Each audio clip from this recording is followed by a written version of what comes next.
Why do we play video games? What makes playing games worthwhile? When should a game be played more than once? Always? Only sometimes? This isn't meant to be gaming therapy, no philosophical discussion, just what is it that we wish to derive from gaming?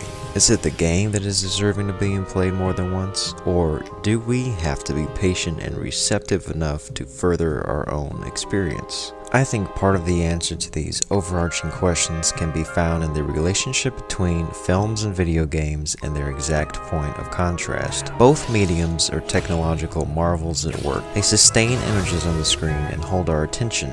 But one is fixed and passive, while the other, our medium of choice, is fluid and interactive. Video games put you at the helm of the experience, guiding you as much as you guide them, giving you a process for which to discover new landscapes, secrets and surprises, encounter challenges, and find or craft your own solutions. Sometimes you just want to shoot stuff. We spend a lot of time doing it. So, what exactly sparks our interest, and maybe more importantly, what renews it? The other part of the answer is subjective, though I think objectively, we all want something out of gaming rather than to merely mask our view of the outside world. I say outside world because, at this point, the virtual world of simulation offered by and found inside of a game and reality itself are almost indistinguishable. That, and if you don't play video games, you are missing out on one of life's greatest treasures.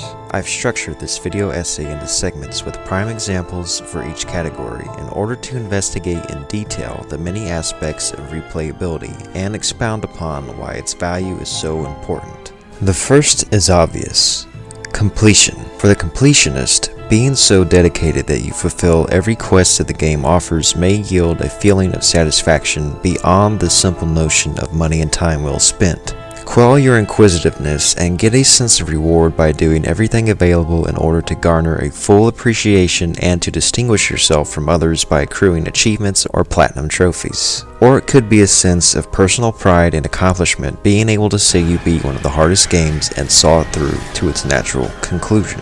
But some people struggle with their attention spans or find other reasons to fail to play a game and see it through even once. Others might feel obligated to finish a game only after putting so much time in, but it might take them months or even years to get there. Usually, for the avid gamer, it only takes a sitting or two. Games can be completed in a few days or longer. Everyone has their own pace. Whether or not you can keep up with the game's own degree of pacing is a variable to your own skill and acumen. We've seen the current trend take shape of longer games with more miscellaneous activities and collectibles, side quests and filler packaged in as content. But this can be off-putting for many gamers that rarely ever complete all of the tasks and are only interested in the main narrative, as evident by the rarity of many story-based trophies. Some people don't even finish the prologue of games. Maybe not all good or even great games may warrant a second playthrough. This has to do with expectation and addiction. Some rare exceptions, like the epic one-off adventure, could fall into this category because with their grand narratives and breadth, completing them once can feel adequate, like watching the end of a long movie, though they all have a plethora of additional content to gather both during and after the story is chronicled. Or, if we're being honest, sometimes it's just because they feel too long and exacting. But even the 100-hour Persona 5 Royal compelled me to play through twice. That's the addiction factor, or moving us on to our next facet of the replay value. Progression and growth as a player. When you beat a game, that doesn't mean you've really mastered it. The concept of gaining advanced proficiency of the combat and mechanics, a grasp on the finer details of the story, and an overall refined experience are part of the growth of the player and a greater understanding and appreciation of the game. In the now ubiquitous genres of action and role-playing games, options for variety and selection of playstyles and combat builds are abundant, but there are still players that struggle with choice and lack of intrigue with the arsenal of personalization, and a flavor of gameplay that is too strong for some that would rather brute force through exposition simple-mindedly. But invest enough time and you will learn new tricks and strategies that you never thought possible, adding color to the player experience, and this can best serve not only the quality of play but the respect for the design, both of which can lead to increased affinity. Unlocking and completing higher difficulties is perhaps the most inviting and noble use of the profession, and there is no game more indicative of this than Devil May Cry 3. The true versions of these games are often on the daunting Dante Must Die difficulty, the strongest encounters with enemies and bosses at full strength and capability. Surmounting these modes tests more than just your capacity for attrition, but your style, intelligence, and technique, all of which are mostly acquired rather than bringing into the fray, which means you get out what you put in. It's not just an exercise in endurance as much as it is a way to display your esteem and creativity, and make gains in both of those regards. Devil May Cry 3, and indeed the whole series, particularly numbers 3 and 4, encompasses one of the richest and most provocative stories told in gaming, as well as one of the most satisfying and expansive learning curves of any interactive puzzle. This makes it a prime example of how best to do replay value. It is inherent with the multiple progressive difficulty modes, bonus unlockable content, and the freedom to choose which mission to play at any time. This simple, innovative nuance in gameplay structure destroys the linear trapping that most games fall into, allowing for optimized pacing and infinite practice to make perfect. This is a summons to replay. The significance and indispensability of progression extends to multiplayer games as well, with progression and stat tracking being vital components in the staying power of mainstream titles. Think Call of Duty with its many unlockable camos, or the Great Resistance Fall of Man and its continuous and comprehensive stat tracking. This is an entire topic unto itself, but it is safe to say that every game would be made better to have some tangible and intrinsic incentive to keep the player's interest. Long run. In the absence of gameplay depth, layered combat tiers, and multifarious pursuits, players handicap themselves and set challenges to complete games in new ways. If on one hand arbitrary, these can prove meaningful and useful to others that seek them out. One of these challenges that has become commonplace and infamous is the speed run, a task with a goal as modest as it is simple, to reach the end of a game in the fastest time possible. This is sometimes done with other constraints in mind, such as 100%ing the game quickly, or without the aid of ease from exploits like glitches or enhanced weapons. There are those like myself that prefer the casual comfort of the long play in all of its intricacies. And then there are the hasty pathfinders, with nothing better to do than to beat the game as fast as humanly capable and make records in the process. Respect to both types of players. There are different types of campaigns.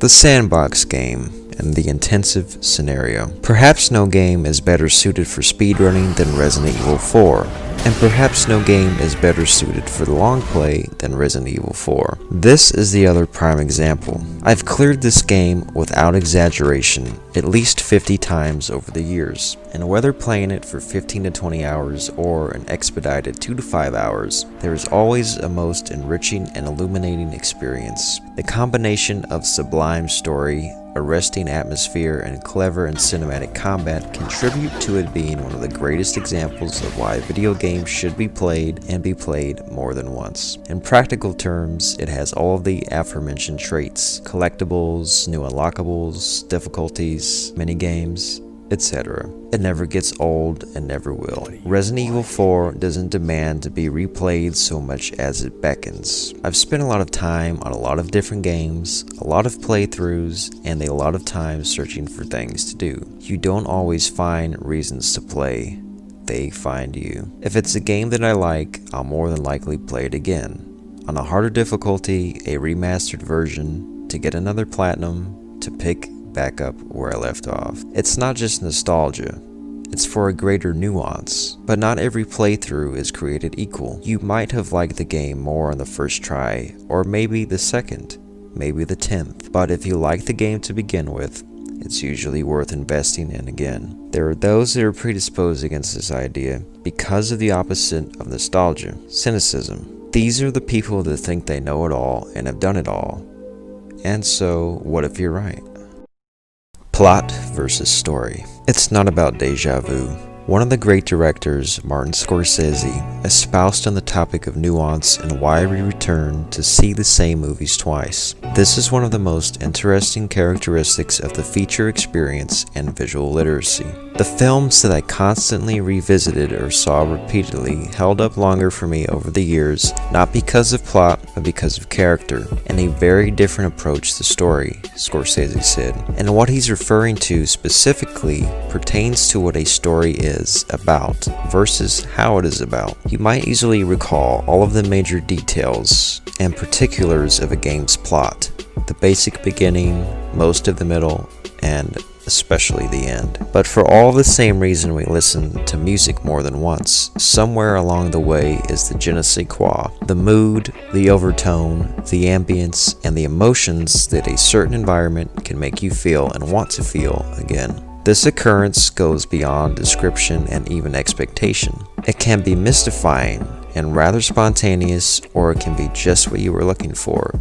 Again, it can be to see the world like new, to initiate the craving behaviors that help us relax or sometimes stress, and whether isolated or in company, pass the time, not judgment. Accepting art is not necessarily about fun or entertainment, and maybe not even enlightenment. You might not learn anything from shooting someone in the face in a video game, but it can provide an alternative. Escapism. Atmosphere of ecstatic truth. I know we said we wouldn't get philosophical, but video games, like any art form, are inherently philosophical.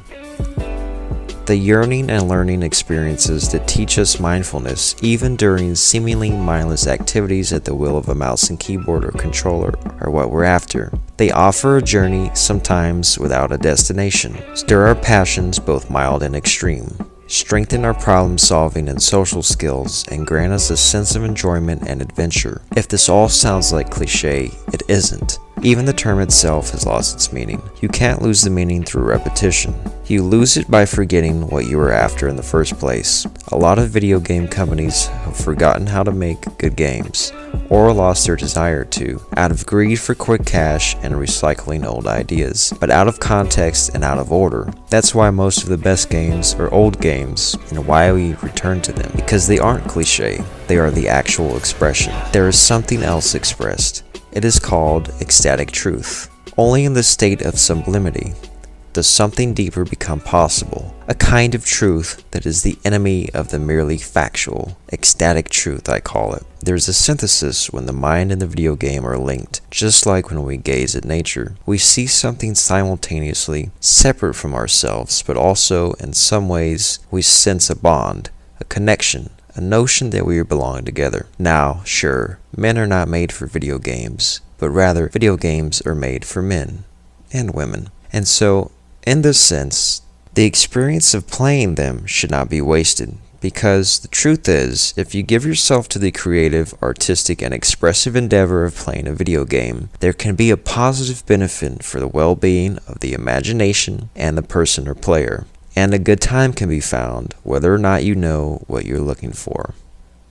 Thank you for watching. I hope this video made sense to you and made you think more about giving gaming, and movies and television, a chance, and maybe explore some titles that you haven't yet experienced. Let me know in the comments what games you think deserve attention, and consider leaving a like on this video, and subscribe to my channel for more coverage of this art form called video games.